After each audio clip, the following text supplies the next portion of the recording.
నమస్కారం HR TV9 news కి స్వాగతం. ప్రతిక్షణం ప్రజల కోసం. కార్మికులు కావచ్చు, వారందరి యొక్క జీవితాలు బాగుపడటానికి వారికి కావలసినటువంటి సదుపాయాలు కలగజేయడంలో ఈ ప్రభుత్వం ఎప్పుడు కూడా వెనకాడలేదు అనేటువంటి చెప్పాలి. గతంలో ఇదే కార్మికులకి వాళ్ళ ఇళ్లలో వివాహం చేసుకోవాలంటే గత ప్రభుత్వం చంద్రబాబు నాయుడు గారు 20,000 ఇస్తే జగన్మోహన్ రెడ్డి గారు 40,000 ఇచ్చినటువంటి సంగతి మర్చిపోకుండా ఉండకూడదని చెప్తున్నాం. ఆరాకొరాగా యాక్సిడెంట్ అయితే ఇచ్చేటువంటి ఉంటే జగన్మోహన్ రెడ్డి గారు 5 లక్షల రూపాయలు ఇచ్చినటువంటిది జగన్మోహన్ రెడ్డి గారు.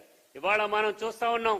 దీనికి సంబంధించిన కార్మికులకు సంబంధించి ఏ యాక్సిడెంట్ జరిగినా కానీ ఇమ్మీడియట్ గా అంటే రిజిస్టర్డ్ అయినటువంటి కార్మికులకు మాత్రమే ఇచ్చేటువంటి పద్ధతి గత ప్రభుత్వంలో ఉంటే, కానీ ఈ ప్రభుత్వంలో రిజిస్టర్ అయినా రిజిస్టర్ కాకపోయినా కార్మికుడిగా గుర్తింపు పొందినటువంటి వారి యొక్క జీవితాన్ని బాగుపెట్టడానికే ఇవాళ జగన్మోహన్ రెడ్డి గారు 5 లక్షలు అనౌన్స్ చేయడం అనేటువంటి జరిగింది. ఈ 5 లక్షలు అనౌన్స్ చేయడమే కాకుండా మనం చూస్తా ఉన్నాం. ఇవాళ ఈ ప్రభుత్వానికి సంబంధించినంత వరకు కూడా మా మేనిఫెస్టోలో మరలా పెట్టడం అనేటువంటి జరిగింది.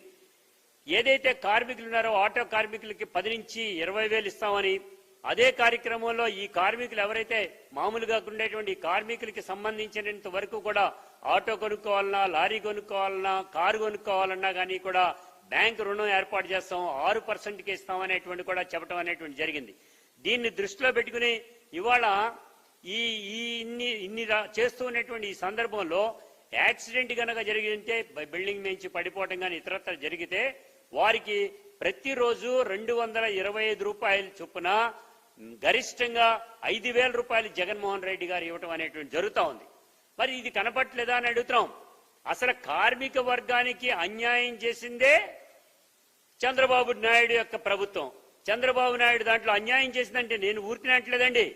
ఈ రాష్ట్రంలో ఉండేటువంటి పోలీస్ డిపార్ట్మెంట్ అడ్డంగా నిలువుగా బలిసినటువంటి ఒక మంత్రి అచ్చెన్నాయుడు, ఆ అచ్చెన్నాయుడిని అరెస్ట్ చేయటం అనేటువంటి జరిగింది 2026-21 సంవత్సరంలో.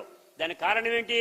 కార్మికుల యొక్క సొమ్మును తిన్నాడు అనేటువంటి స్పష్టంగా ఆధారాలతో సహా చూపించారు. కాబట్టే టీడీపీ గవర్నమెంట్ లో కార్మికుల యొక్క అమౌంట్ మొత్తాన్ని కూడా బొక్కారు అనేటువంటి చెప్తున్నాం. అందుకే అతన్ని అరెస్ట్ చేశారనే చెప్తున్నాం. జగన్మోహన్ రెడ్డి గారు చిత్తశుద్ధి కలిగినటువంటి నాయకుడు కాబట్టి ప్రతి పైసా కూడా తీసుకెళ్లి వాళ్ళకి ఇవ్వడం అనేటువంటి జరిగింది. మీరు అనుకోవచ్చు వచ్చేటువంటి కేంద్ర ప్రభుత్వం నుంచి వచ్చేటువంటి నిధులు ప్రకారంగా ఇస్తున్నారని. కేంద్ర ప్రభుత్వం నుంచి 40,000 ఇస్తా ఉంటే 60,000 జగన్మోహన్ రెడ్డి గారు ఇచ్చేటువంటి 5 లక్షలు ఇచ్చేటువంటి దాంట్లో కూడా అరాకొరాగా మాత్రమే కేంద్ర ప్రభుత్వం నుంచి వచ్చినా కానీ జగన్మోహన్ రెడ్డి గారు పూర్తి స్థాయిలో కార్మికులకు ఆదుకున్నారు అనేటువంటిది. ఇదే కాదండి, 8,000, 9,000తో జీతాలతో బ్రతికేటువంటి ఎవరైతే మున్సిపల్ కార్మికులు ఉన్నారో మన మల మూత్రాలను విసర్జించేటువంటి దాంట్లన్నిటి తీసి బయట పారేస్తారో వాళ్ళ కష్టాలు కనుక్కున్నాడు కాబట్టి 22,000 రూపాయలు ఇవ్వటం అనేటువంటి జరిగింది. చేనేత కార్మికులు ఎక్కడైతే ఉన్నారో వాళ్ళ యొక్క ఆకలి బాధలను తెలుసుకున్నాడు కాబట్టి 24,000 రూపాయలు ఇవ్వటం అనేటువంటి జరుగుతూ ఉంది. ఇంతెందుకండి, ఇవాళ దర్జీలు, దోబీలు, నాయ బ్రాహ్మణులు వీళ్ళందరికీ కూడా 10,000 రూపాయలు ఇవ్వటం అనేంటనే దాన్ని నెక్స్ట్ గవర్నమెంట్ లో డబల్ చేయటం అనేటువంటి జరుగుతుందంటేనే అర్థమవుతోంది. కార్మిక వర్గానికి పెద్దపీట వేయటమే కాకుండా కార్మిక వర్గ పక్షపాతిగా జగన్మోహన్ రెడ్డి గారు ఉంటే ఈ రకమైనటువంటి పిచ్చి రాతలు రాసేటువంటి పద్ధతి మానుకోవాలని కూడా పచ్చ మీడియాకు కూడా తెలియజేస్తూ ఇప్పటికైనా కానీ వద్దు, దమ్ముంటే కనుక ఆ కార్మిక మంత్రి అరెస్ట్ అయినటువంటి కార్మిక మంత్రి రమణని ఆయన ఎలా అరెస్ట్ చేశారు, ఎందుకు అరెస్ట్ చేశారు, ఏమేమి తిన్నాడు అని చెప్పగలను.